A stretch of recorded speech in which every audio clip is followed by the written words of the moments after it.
142 কোটি টকা বান সাহায্য হিচাপে চৰকাৰী পুঁজিত জমা হৈছে আৰু সেই কথা কালি অসমৰ মুখ্যমন্ত্ৰী ডাঙৰীয়াই প্ৰচাৰ কৰিছে যে সেই টকাখিনি আপোনাৰ হাউচিং কলনী ব্যয় কৰা হ'ব, খৰচ কৰা হ'ব। কিন্তু টকাখিনি ৰাইজে দিছিলে বান আক্ৰান্তৰ কাৰণে। গতিকে ইয়াতেই বুজি পাওক যে অসমীয়া জাতিটোক অসমৰ চৰকাৰখনে কিমান ভাল পায়, কিমান হাড়ে হিমজুৱে ভাল পায়। আজি সেই কাৰণে বদৰুদ্দিন আজমলে উজনি অসমত সহায় কৰাৰ কাৰণে একাংশ নেতা মন্ত্ৰী আৰু একাংশ মানে কি বুলি ক'ম, কিবা নোহোৱা অসমীয়াৰ পোকৰে মূৰে পুৰিছে আৰু সেইকাৰণে ডেইলি বিতৰ্ক কৰি আছে। 142 কোটি টকা অসমৰ ৰাইজে তুলি দিছে, তাত 26,000 সাধাৰণ জনতাই দিছে। এই টকাখিনি কিয় দিছিল তেওঁলোকে? যে দুখত থকা মানুহখিনি অকমান সকাহ পাবৰ কাৰণে দিছিল। আৰু সেইসকলক মই মূৰ্খ বুলি কওঁ যি চৰকাৰী পুঁজি লৈ টকা আগবঢ়ায়। আপোনাৰ যদি অকাল আছে আপুনি নিজেই গৈ দান দিয়ক, আপুনি দি আহক। যি অসুবিধাত পৰিছে আপোনাৰ নিজৰ ফালৰ পৰা দিয়ক, ডাইৰেক্ট ভগৱানক দেখুৱাই দিয়ক। এই দেলালি, এই লোভিয়া, এই লালচীবিলাকক টকাৰ কাৰণে দেখিছে কেনেকুৱা কেনেকুৱা মানুহ হত্যা হৈ গৈছে, কেনেকুৱা কেনেকুৱা ধৰণে দেশক বিক্ৰী কৰি দিছে। টকাৰ কাৰণে কিমান ডাঙৰ ডাঙৰ মিছা মাত মাতিছে এই নেতা মন্ত্ৰীসকলে। আৰু এই নেতা মন্ত্ৰীসকলকে কি কৰিছে, বান সাহায্যৰ নামত কোটি কোটি টকা জমা দি দিছে। আৰু সেই পইচা এতিয়া কি কৰিব, কলনী বনাব, চৰকাৰৰ ইনকাম হ'ব আৰু অসমৰ ৰাইজ মৰ। সেইকাৰণে আজি বদৰুদ্দিন আজমলে পইচা দিবলৈ যাওঁতে কোনোবাই চকীত বহি আছিলে কাৰণে তেওঁ সেৱা এটা কৰিলে, তাক লৈ আজি ডাঙৰ ডাঙৰ বিতৰ্ক। এজন মন্ত্ৰীয়ে কি কয় জানে, এতিয়াও যদি আৰু অসমীয়াৰ তেজ গৰম নহয় তেতিয়া মোৰ ক'ব লগা একো নাই। চালা হাৰামজাদা কুট বাচ্চা বুলি কৈ আছো মই তোক, তোৰ চাগে মনত আছে তই কোন হয়, কোনে কৈছিলি এই কথাষাৰ। মই তোক কৈ আছো বদৰুদ্দিন আজমলক মই মিন্টুমণিয়ে লগত লৈ গৈ শিৱসাগৰবাসীৰ ওচৰত ক্ষমা খোজাম। যদি তোৰ কেপাচিটি আছে এই বদৰুদ্দিন আজমলে ব্যয় কৰা টকাখিনি তই ঘূৰাই দিয়াৰ, যদি তই সেই টকাখিনি ঘূৰাই দিব পাৰ, তেতিয়া মই বদৰুদ্দিন আজমলক মোৰ ফালৰ পৰা মই লৈ যাম, মই শিৱসাগৰবাসীৰ ওচৰত ক্ষমা খোজাম যে ভুল হৈছিলে, টকা দিবলৈ আহিলে আপোনালোকে ভৰিত ধৰিলে, তেখেতে ভুল কৰিলে, গতিকে টকাখিনি ঘূৰাই দিয়ক আৰু আপোনালোকে ক্ষমা কৰি দিয়ক। তেখেতেও ক্ষমা বিচাৰি আহিছে আপোনালোকৰ ওচৰত। পাৰিবি, কেপাচিটি আছে। গৰু চুৰ কৰিলেগে শেষত চলিব নোৱাৰি, আৰু 2 কোটি 4 কোটি টকা তই দিব পাৰিবি। আৰু এটা ভিডিঅ' দেখি আজি এনেকা হাঁহি হৈছে মোৰ, আকাশ শইকীয়া বদৰুদ্দিন আজমলক সেইদিনা তুচ্ছ তাচ্ছিল্য কৰি আজি আনফৰ চাহাব গ'ল, নিজৰ ল'ৰা বুলি কৰিলে, পিঠিত ঢকি বুলিব কোটি বাপ্পাৰ বিলিয়নাৰ বাপ্পাৰ ল'ৰা হবলৈ পাইছো যেতিয়া মাজে মাজে চিলাই থাকিব পাৰিম। কি এটা হাঁহি চশমাৰ ভিতৰত। আৰু যদি নেক্সট টাইম তই তেওঁৰ ওচৰত তেল মাৰিছে, আমি 71 চনৰ আগৰ বাংলাদেশীৰ কথাহে কওঁ, আমি মুছলমানৰ কথা নকওঁ। আনফৰ চাহাবৰ ওচৰত কৈ আছে আমি মানে ইয়াৰ কথা। আৰে তহঁতি কলি নকলি তাত কি বাগিল খেলা? ইয়াত কি অকল মুছলমানৰহে হিন্দুৰহে অধিকাৰ আছে নেকি ভাৰতবৰ্ষত? কথা কব আহ, ইয়াত সকলোৰ সমান অধিকাৰ আছে। তহঁতৰ অকল ফটা ছাগলীৰ মুখৰ বাহিৰে আজি 10-12 বছৰ কাটিব পাৰিলো। এই চৰকাৰখনে অহা আজি 15 বছৰ হৈ গ'ল দেখোন। কি কৰিলে, কিমানজন খেদিলে? অকল মুখ ৰাজনীতি। আমাৰ অসমীয়া জাতিটো বুৰ্বক কাৰণে এই অকল হিন্দু মুছলমান কৰি পেলাই ৰাজনীতি কৰি কৰি বাৰে বাৰে নিজৰ গাদী লৈ আছে। আৰু আমি মূৰ্খ। আমাক যদি কয় গৰুৰ গোবৰ খা আমি খাই দিম, আমাক যদি কয় গৰুৰ মুঠ খা আমি খাই দিম, আমাক যদি কয় গৰুৰ মঙহ খা আমি খাই দিম, আমি গৰু, আমি মূৰ্খ। আমাক যদি কয় কুকুৰৰ মাংসও খায় আমি খাই দিম, কিয়নো গাহৰিটো খাই আছো ন, কোনো শাস্ত্ৰই লিখা নাই গাহৰি খাবলৈ, খাই আছো। কোনোবা মনে মনে গৈ গৰু খাই আছে, আৰু তেতিয়াহ'লে কুকুৰ খোৱাটোনো কি ডাঙৰ কথা? যদি কৈ দিয়া হয়, এই চৰকাৰখনে যদি কৈ দিয়ে আমাৰ হিন্দু ধৰ্মত কুকুৰটো খাব পাৰি, খা, কুকুৰ নাইকিয়া হৈ যাব মাৰ্কেটত। আমাৰ অসমীয়া একাংশ মানুহ তাৰমানে ইমানেই কমজুৰি মগজুৰ মানুহ হয়, যোনে যিটো কয় সেইটোতে হয় ভয় দিয়ে। আজি কোনোবা এজনেহে কৈছিলে বদৰুদ্দিন আজমলে অসমীয়া মহিলাক ভৰি চোৱালে, আমুক তামুক, ভৰি চোৱাই অসমীয়াৰ ইজ্জত যোৱালে। তাতে ভয় দি ভাবিবলৈ মানে যিখিনি মানে বেছি নেতা মন্ত্ৰীগিৰি কৰি থকা, যিখিনি মানে গুণী জ্ঞানী বুলি বুজাই থকা, সেইখিনি বিতৰ্ক কৰি আছে। মানে সিহঁতৰ জ্ঞানৰ নামত একোৱেই নাই, টকাত বিক্ৰী হোৱা জ্ঞান। এই চৰকাৰখন, বৰ্তমান চৰকাৰখনৰ নেতা মন্ত্ৰী কেইজনমান যে আছে, যদি মানে এহঁতক মানে কি কৰিব লাগে গম পায়, একেবাৰে উলংগ বাবাৰ এই টাঙোনডাল উলিয়াই সেইডালিত দিব লাগে থাচুত 2-4। এওঁলোকৰ মানে একদম মুখখন যে পুলিচ কৰি থৈ দাইছে, কেলে গম পাই বুলি ভাবিছে, কেলে বুলি ভাবিছে? তাৰমানে 17, 18, 20-22 বছৰীয়া ল'ৰা এইবিলাক গাঁৱত যায় যে, বা কৰবাত মন্ত্ৰী লেভেল দেখাবলৈ যায়। আগততো সেইখন অকাদ নাছিলে, এতিয়া মন্ত্ৰী পদ পাই গৈছে, ধেমালি কথা। যাৰ যোগ্যতা নাই তেওঁ তেনেকুৱা এটা কাম পাই গৈছে। গতিকে অকমান নিয়ম হবই লাগিব সপোনবোৰ আগতে থাকি গ'ল এতিয়া বুঢ়া হলো যদিওতো সপোন কিছুমান থাকে ন যেতিয়া মোৰ এতিয়া টকা আছে এতিয়া মোৰ মানে অধিকাৰ আছে যিখিনি সেইখিনি মই পাইছো গতিকে এতিয়া মই নিজৰ লেভেল দিম সেইকাৰণে এডালো দাড়ি এনেকে মাৰেতো মাৰি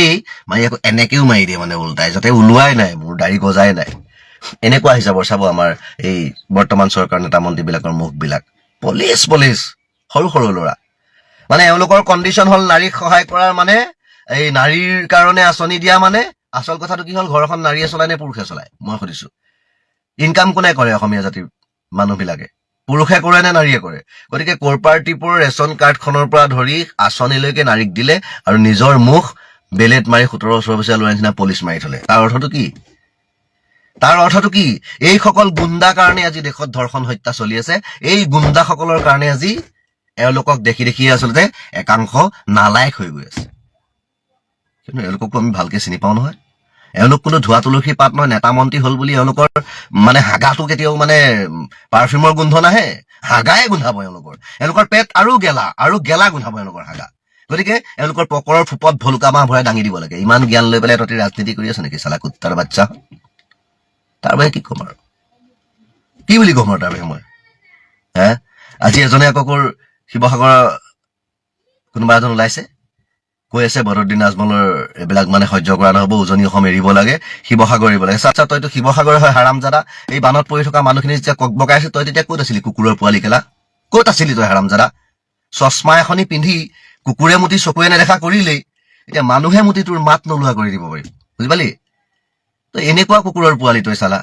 তোৰ নিজৰ জেগাত সহায় কৰিবলৈ গৈছে আৰু তই মানে বদৰুদ্দিনকহে বাৰে বাৰে সকলোৱে মানে উভতি ধৰি আছ বদৰুদ্দিনকহে বাৰে বাৰে দেখি আছ হিমন্ত বিশ্ব শৰ্মাৰ ভৰিত যে ধৰিছিলে সেয়া দেখিলি নে নাই হিমন্ত বিশ্ব শৰ্মা কি ভগৱান নেকি হবও পাৰে তহঁতৰ কাৰণে কিয়নো চৰকাৰখন গোটেইখনেই যাদু কৰি মেইন প্ৰধানমন্ত্ৰীজনেই হ'ল হিমালয়ত বনবাস খটা মানুহ গতিকে তহঁতি তেওঁলোকক দেখাৰ লগে লগে মন মগজু সলনি হৈ যায় তহঁতৰ গোটেই ভেলেকি বানত চেঞ্জ হৈ গুচি যায় গতিকে এইসকল মানুহৰ মুখত চাগে ভেলেকি বান আছে সেইকাৰণে দাড়ি চাৰি মাৰি পলিচ কৰি ৰাখে আৰু এওঁলোকে কি কৰে বাৰে বাৰে হাৰি উজিকে তাৰমানে এওঁলোকে বাৰে বাৰে শাস্তি দিব মানুহক বাৰে বাৰে কষ্ট দিব বাৰে বাৰে মানুহে বেয়া পাব আৰু ঘপককে গৈ মুখৰ আগত ওলাই দিয়াৰ লগে লগে মানুহ পাগল হৈ যায় মানে এওঁলোকৰ ভেলেকি বাজ এওঁলোক হৈছে ধৰ্মৰ নামত কলংক এওঁলোকে হিন্দু কৈ পেলাই এওঁলোকে আচলতে যাদুমন্ত কৰে এওঁলোক মেইন বস্তু সেইকাৰণে আচলতে এওঁলোকৰ মন মগজুবিলাক কিনি পেলাব পাৰে এই একাংশ মানে নেতা মন্ত্ৰীয়ে সেই একাংশ মানুহৰ মন মগজু কিনি পেলাব পাৰে সেই আচলতে আকৰ্ষণীয় যিটো কিবা এটা কয় বশীকৰণ বুলি কয় এইটো মানে ৰাইজক বশ কৰি পেলাব পাৰে এই বশীকৰণটো সিহঁতৰ লগত আছে আৰু সেইকাৰণে সকলো পাগল হৈ যায় আজি চৰিয়াই থাকিম বুলি কোৱা মানুহটোৱে কাইলৈ দেখি একদম চুমা খাই দিব এনেকা মানুহ আছে গতিকে এইবিলাক কূটনীতিৰ পৰা আঁতৰি এই মানুহকহে পাৰে আচলতে বশীকৰণ কি মানে এই একাংশ মানে নৰপিশাচকহে পাৰিব বশীকৰণ কৰিব কিন্তু মানুহক নোৱাৰে যি ভগৱানক বিশ্বাস কৰে যি সৃষ্টিকৰ্তাক বিশ্বাস কৰে তাক কোনো যাদুমন্ত্ৰই একো ঘেণ্টা ছিঙিব নোৱাৰে গতিকে এইবিলাক মানুহৰ পৰা আঁতৰি যদি এতিয়াই নাথাকে মানুহ এইবিলাক মানুহক যদি নেতা মন্ত্ৰী পাতি এইবিলাক মানুহৰ অন্যায় মানে যিবিলাক দুৰ্নীতিৰ কথা বতৰা এইবিলাক যদি সদায় চলি থাকে মোৰ দেশত কিন্তু মোৰ দেশৰ উঠি অহা প্ৰজন্ম একেবাৰে নষ্ট হৈ যাব উঠি অহা প্ৰজন্মৰ মাজত জ্ঞানী ল'ৰা ছোৱালী নাথাকিবই বাহিৰৰ দেশৰ মানুহে ক'ব যে অসমৰ অসমীয়া অতিকৈ মূৰ্খ মানে আকলৰ দুখীয়া এই উঠি অহা প্ৰজন্মক ক'ব আমাৰ প্ৰজন্মটো একাংশ আকলৰ দুখীয়া জ্ঞান নাইকিয়া হলেই একেবাৰেই মগজ নাইকিয়া কথা বতৰা শুনিলেই মানে একেবাৰে কৰবাৰ নোমডালো দাং খাই গুচি যায় এনেকুৱা হৈ যায় গতিকে এই আহি থকা পিছৰ প্ৰজন্মটোক যে বিশ্ববাসীয়ে মূৰ্খ বুলি হাঁহিব তাৰ প্ৰমাণ কিন্তু এতিয়া হৈ গৈছে কিয়নো এই প্ৰমাণ আমাক আহি থকা এই বৰ্তমান চলি থকা চৰকাৰখনে আমি পৰিৱৰ্তনৰ নামত যি বিচাৰিছিলো আমাক ভাল পৰিৱৰ্তনে দিলে একাংশ জ্ঞানী মানুহকো মূৰ্খ বনাই লৈ গ'ল এটা কথা আপোনালোকে ভালকে জানে কিয়নো জ্ঞানীজনেও যদি মূৰ্খৰ লগত তৰ্ক কৰে তেওঁ মূৰ্খ হবলৈ বেছি সময় নালাগে আৰু মূৰ্খজনে যদি জ্ঞানীৰ লগত তৰ্ক কৰে তেওঁ জ্ঞানী হবলৈ বেছি সময় নালাগে গতিকে আমি মূৰ্খৰ লগত তৰ্ক কৰি আছো কাৰণে আমাৰ থকা জ্ঞান কোনো লাহে লাহে কমি গৈ আছে গতিকে এই মূৰ্খসকলক চাফা কৰিব লাগে আধা বয়সতে সিহঁতক মানে আধা সময়তে খেদিব লাগে 5 বছৰ দিয়াটো কোনো যুক্তিয়ে নহয় বুলি ভাবো কিয়নো 142 কোটি টকা লৈ পেলাই যেতিয়া মডেল হাউচিং বনোৱাৰ চিন্তা কৰিছে অসমৰ বান অকল উজনিতেই হোৱা নাই বহুত ঠাইত বানৰ সমস্যা আছে এই পইচাখিনি বানৰ কাৰণে উঠিছিল এই পইচাখিনি বানৰ নামত কিয় মানে খৰচ কৰা নাই নিজৰ ব্যক্তিগত হিচাপে ৰাইজক দিবলৈ অকাত নাই ফুপদ্দম নাই অসমীয়া শুদ্ধ অসমীয়াত ক'বলৈ গ'লে আৰু লোকে দিয়া ভিক্ষাখিনিও তহঁতি ব্যৱসায় কৰিব খুজিছ চাহত ভাল ভাষা নোলাই ঘেণ্টা মই তহঁতক খাতিৰ কৰা নিচিনা মানুহ নহয় মই তহঁতৰ নিচিনা লোকৰ মানে লুটি খোৱা বুজি পাই নাই দুখীয়া নে ধনী নে চাবলৈ নাই মুঠতে চেপি তেজ খোৱা তহঁতৰ নিচিনা নেতা মন্ত্ৰী বিবেক লৈ মই থকা নাই আৰু মই ঘেন্টা কাকো খাতিৰ কৰি মই পৃথিৱীত জীয়াই থকা নাই মই নিজৰ খাইছো নিজৰ ঘৰত আছো আৰু নিজৰ মোবাইলখনত ভিডিঅ' বনাই পেলাই মই কৈছো ৰাইজৰ আচলতে দুৰ্দশা দেখি মানুহৰ মাজত অন্যায় বিয়পি থকা দেখি কাৰোবাক অকণমান জ্ঞান ভৰাই দিছো যে তহঁতৰ নিচিনা মূৰ্খৰ কিন্তু লাইনত গ'লে সকলোৱে মূৰ্খ হয় হিমন্ত বিশ্ব শৰ্মাৰ চৰকাৰ মিষ্টাৰ হিমন্ত বিশ্ব শৰ্মাই যে কৈছে বোলে বাবাহঁত তোমালোকে নিজৰ পইচা যদি আছে তোমালোকে নিজৰ পইচা দি সাহায্য দিয়া তোমালোকে বেলেগৰ পৰা পইচা দি সাহায্য দিলেতো নহ'ব নহয় হা সেইটো কি নিজে সাহায্য দিয়া বুলি ক'ব নেকি তোমালোকে যে বক্স লৈ লৈ এনেকৈ দোকানে দোকানে ঘূৰিছা দোকানীবোৰেতো কমপ্লেইন কৰিছে নহয় মোক মাৰোৱাৰীবিলাকে সেই মাৰোৱাৰীৰ পৰা মই দামী দামী গদি মাল লৈ থাকোঁ তো তোমালোকে কিয় এনেকুৱা কৰিছা তোমালোকে নাযাবা আমি ডাইৰেক্ট আমাৰ CM ৰিলিফ ফাণ্ডত পইচা সোমাই দিলে হ'ল আমি তাৰে পৰা বান সাহায্য আমি কৰিম আৰু বান পীড়িতবিলাকক আমি চাম আজি বান পীড়িতসকলে মেক্সিমামে পইতা ভাতৰ লগত পিঁয়াজ জ্বলা ৰচুন খাবলগীয়া অৱস্থা হৈছেনে নাই হোৱা হা ঐ কেলা চাল লাগে উফ কেলা মাল লাগে পইতা ভাতৰ লগত খাইছো পিঁয়াজ জ্বলা ৰচুন ঐ শুনচোন ঐ কচোন সঁচা পথত পইচা কামাই ধনী কেইটা কচোন ঐ শুনচোন ঐ ৰচুন আৰু এটা আছিল বোলে কিয়া বলতে জনতা ৰজা তুমি লেংটা এইবাৰ ইনফ্লুৱেঞ্চাৰ ইউটিউবাৰ আৰু কণ্টেণ্ট ক্ৰিয়েটৰে আমাৰ ৰজাক লেংটা কৰি দেখাই দিছে যে চা আমাৰ সাহায্য কিমান আৰু চা তোৰ চৰকাৰৰ সাহায্য কিমান আমাৰ চৰকাৰক এবাৰ ইনফ্লুৱেঞ্চাৰ আৰু ইউটিউবাৰ আৰু কণ্টেণ্ট ক্ৰিয়েটৰে এবাৰ লেংটা কৰি দিছে ৰে বাবু পেন কাৰ্ড টিকল দিয়া ৰে এখন চৰকাৰৰ মন্ত্ৰী বিধায়কসকলে যে কৈছে যে আজমল চাহাবে হেনো অসমীয়া মহিলাসকলক ভৰি চুবলৈ বাধ্য কৰাইছে এতিয়া কথা হৈছে এইখন চৰকাৰৰ মন্ত্ৰী বিধায়ককে আদি কৰি মুখ্যমন্ত্ৰী ডাঙৰীয়াকে আদি কৰি ইমান দিনে কিয় ৰখি আছিলে কিয় চৰকাৰখনে আজমল চাহাব ডাঙৰীয়া যোৱাৰ আগতে ইউটিউবাৰসকল যোৱাৰ আগতে কিয় উবৰি খাই নপৰিলে কিয় ৰাইজৰ ওচৰত নগলে ইমান দিন কিয় লাগিলে এতিয়া কথা হৈছে চৰকাৰৰ কাৰণে ৰখি থকা হলে প্ৰথম কথা বানাক্ৰান্ত ৰাইজৰ কংকাল ওলালহেঁতেন কাৰণ চৰকাৰখনে 10-15 দিনৰ পিছতে সাৰ পাইছে আৰু তেওঁলোকৰ যি পেকেটিং মানে যিবিলাক তেওঁলোকে সাহায্য দিছে সেই সাহায্যবিলাকত প্ৰধানমন্ত্ৰী ডাঙৰীয়াৰ ফটো পদুমৰ ফটো এইবিলাক প্ৰিণ্ট আউট কৰোঁতে দেখোন 10-15 দিন গুচি গ'ল ৰাইজ কি ৰখি থাকিব লাগিছিলে নেকি নাখাই নবৈ মানে ৰাইজৰ কংকালটো আপোনালোকে চাব বিচাৰিছিলে আজি আজমল ডাঙৰীয়াক যদি মহিলাসকলে স্ব ইচ্ছাৰে সন্মান কৰিছে বয়োজ্যেষ্ঠ হিচাপে যদি সেৱা কৰিছে তাত আপোনালোকৰ কিয় গা জ্বলিছে মহিলা কেইগৰাকীয়েতো সংবাদ মাধ্যমত কৈছে যে আমি স্ব ইচ্ছাৰে তেওঁক সন্মান জনাইছো আৰু কি কৈছে যে আজমল ডাঙৰীয়া মানে বাংলাদেশী হয় ঠিক আছে আজমল চাহাব বাৰু বাংলাদেশী মানে এইখন চৰকাৰ ব্যৰ্থ হয় এইখন চৰকাৰ মন্ত্ৰী বিধায়ক মুখ্যমন্ত্ৰী ডাঙৰীয়া ব্যৰ্থ মুখ্যমন্ত্ৰী হয় যাৰ বাবে এজন বাংলাদেশীয়ে আপোনালোকৰ ভাষাতে কৈছো বাৰু যাৰ বাবে এজন বাংলাদেশী আজমল ডাঙৰীয়াই বিধানসভাৰ ভিতৰত শপত লৈ বিধায়ক হিচাপে এজন বাংলাদেশীয়ে সাংসদ হৈ থাকিলে অত বছৰে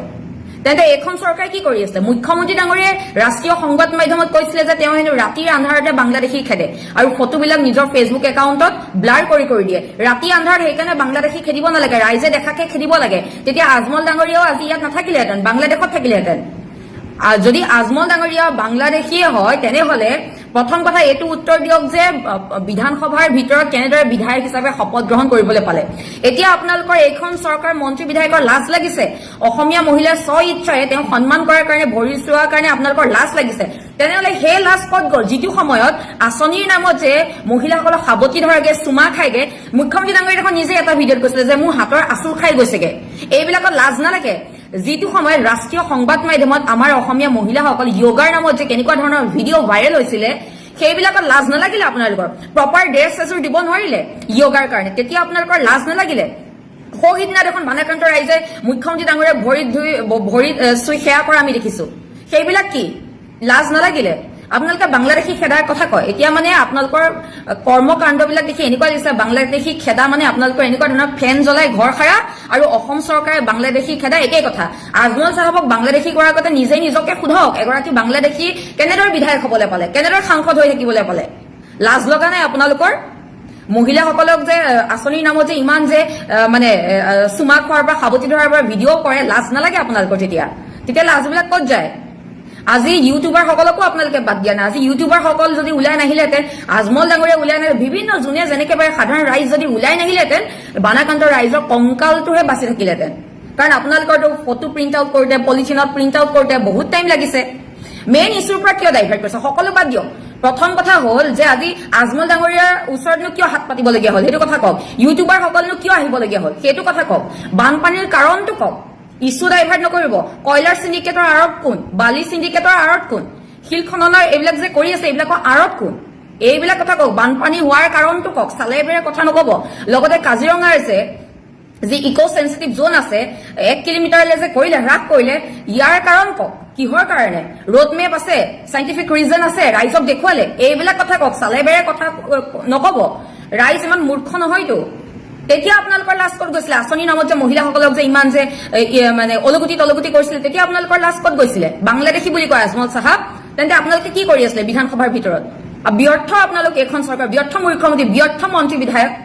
অসম চৰকাৰ বাংলাদেশী খেদা আৰু ফেন জ্বলাই ঘৰ সৰা একেই কথা আজি বৰ আচৰিত কথাটো হৈছে যে মূল বিষয়সমূহৰ পৰা দৃষ্টি আঁতৰাবৰ বাবে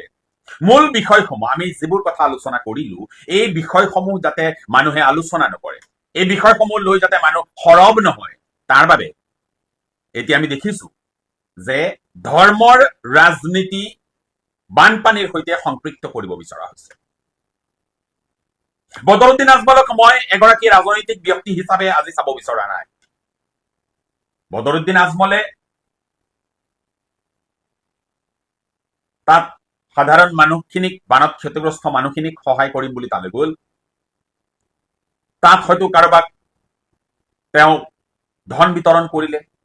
কোনোবা কৃতজ্ঞ মহিলাই এগৰাকী বয়োজ্যেষ্ঠ ব্যক্তি হিচাপে বদৰুদ্দিন আজমলক সেৱা কৰিলে ইয়াক লৈ এতিয়া ৰাজনীতি কৰা হৈছে কোনোবা মন্ত্ৰী হেনো লাজত কান্দিছে আত্ম অভিমানত কান্দিছে কোনোবা মন্ত্ৰীয়ে কেমেৰাৰ বোমৰ আগত কোনোবা মন্ত্ৰীয়ে কৈছে যে তেওঁ হেনো কান্দিছে তেওঁ লাজ পাইছে তেওঁ দুখ পাইছে সেই মন্ত্ৰীগৰাকীয়ে সেই বানত বিধ্বস্ত মানুহখিনি ককবকাই থাকোতে ক'ত আছে সেই মন্ত্ৰীগৰাকী সেই বানত বিধ্বস্ত মানুহখিনিয়ে যেতিয়া সহায়ৰ বাবে বৰ আকুলতাৰে কাৰোবালৈ চাই আছে তেতিয়া ক'ত আছে আজি বদৰুদ্দিন আজমলে তাত মানুহখিনিক টকা বিলাবলৈ যাওঁতে কোনোবাই কৃতজ্ঞতাৰে তেওঁক সেৱা কৰাটো এগৰাকী বয়োজ্যেষ্ঠ ব্যক্তিক সেৱা কৰাটো কোনো ধৰণৰ অপৰাধ হ'ব নোৱাৰে বা বদৰুদ্দিন আজমলেও হয়তো সেই মানুহখিনিক এনেদৰে কোৱা নাই যে আপোনালোকে মোক সেৱা কৰক মানুহৰ মুখৰে শুনকচোন তেওঁ সুবিধা হৈছে মানে আমাৰ মাইকী মানুহখিনিও সুবিধা হৈছে সেইকাৰণে পইচাটো এনেকে চাপৰি গৈছে আজমল চাহাবে আমাৰ মহিলাসকলক কোনো কোৱাই নাছিল যে তোমালোকে সেৱা কৰা মই পইচা দিম এই বাতৰিটো কিন্তু ভুৱা যিসকলে এই বাতৰিটো তেখেতলোকে দিছে তেখেতসকলক আমি প্ৰশ্ন কৰিব বিচাৰিছো যিকেইটা নিউজ চেনেলে কৈছে একাংশ নিউজ চেনেলেহে দিছে প্ৰায়কেইটা নিউজ চেনেলত পোৱা নাই সেই একাংশ নিউজ চেনেলকেইটা মই নতুন বুলি ভাবিছো মানে তেখেতলোকে অকল ফাল্টু টাইম নেকি একেই সময়তে সেই একেই স্থানত সেই একেই বান বিধ্বস্ত অঞ্চলত মুখ্যমন্ত্ৰীগৰাকী যাওঁতে তাত মানুহে মুখ্যমন্ত্ৰীগৰাকীক সেৱা কৰে আৰু ইয়াক লৈ কিন্তু কোনো ধৰণৰ কথা নহল বা ইয়াক লৈ কোনো ধৰণৰ আলোচনা চৰ্চা নহল তথাকথিত এই যে মানুহৰ চিন্তাধাৰা তথাকথিত মানুহবোৰৰ এই ধৰণৰ মন মগজুৰ বাবে আজি অসমত বানৰ দৰে এটা জটিল সমস্যাৰ সমাধান হৈ উঠা নাই ৰজাঘৰীয়া ব্যস্ত কেৱল কমিশনৰ অংকত ঠিকাদাৰ ব্যস্ত কমিশনৰ অংকত বিভিন্নজনে পুঁজিপতি গোষ্ঠী ব্যস্ত ব্যৱসায় সম্প্ৰসাৰণত কিন্তু বানত ককবকোৱা ক্ষতিগ্ৰস্ত সাধাৰণ মানুহখিনিয়ে মূৰ দাঙি উঠিবলৈ আৰু এটা দীঘলীয়া সময়ৰ প্ৰয়োজন হ'ব তেওঁলোকে আগৰ অৱস্থালৈ ঘূৰি যাবলৈ এটা দীঘলীয়া সময়ৰ প্ৰয়োজন হ'ব প্ৰকৃতিৰ সৈতে সহাৱস্থান কৰি তেওঁলোক থাকিব লাগিব হয়তো এনে ধৰণৰ বান বিভীষিকাই প্ৰতি বছৰে মানুহখিনিক আতংকিত কৰি ৰাখিব দীৰ্ঘম্যাদী আঁচনি চৰকাৰে গ্ৰহণ কৰিব নে নাই সেয়া নিশ্চিত নহয় কাৰণ 2021 চনতে এইখন অসমত ভোট ভিক্ষা কৰিবলৈ আহি কেন্দ্ৰীয় মন্ত্ৰী অমিত শ্বাহে কি কৈছিল এবাৰ শুনক मैं आज इस सभा के माध्यम से पूरे आसाम की जनता को आश्वस्त करने आया हूं कि एक 5 साल हमें और दे दीजिए। आसाम को बाढ़ मुक्त बनाने का काम भारतीय जनता पार्टी की सरकार। পৰিস্থিতি একেই থাকে, পৰিস্থিতিৰ কোনো পৰিৱৰ্তন নহল। বানপানীক লৈ চৰকাৰ, সি লাগিলে ৰাজ্য চৰকাৰে নহওক কিয়, সি লাগিলে কেন্দ্ৰীয় চৰকাৰে নহওক কিয়, কোনো চিৰিয়াছ নহয়। এনেদৰে বান পৰিস্থিতিৰ সৈতে মোকাবিলা কৰি সাধাৰণ মানুহখিনিয়ে জীয়াই থাকিব লাগিব। হয়তো চৰকাৰে চকুমুদা কুলিৰ ভাও জুৰিব, চৰকাৰ আহিব, চৰকাৰ যাব, কিন্তু এই সমস্যা সমাধানৰ বাবে কোনে মাত মাতিব, কোনে পদক্ষেপ গ্ৰহণ কৰিব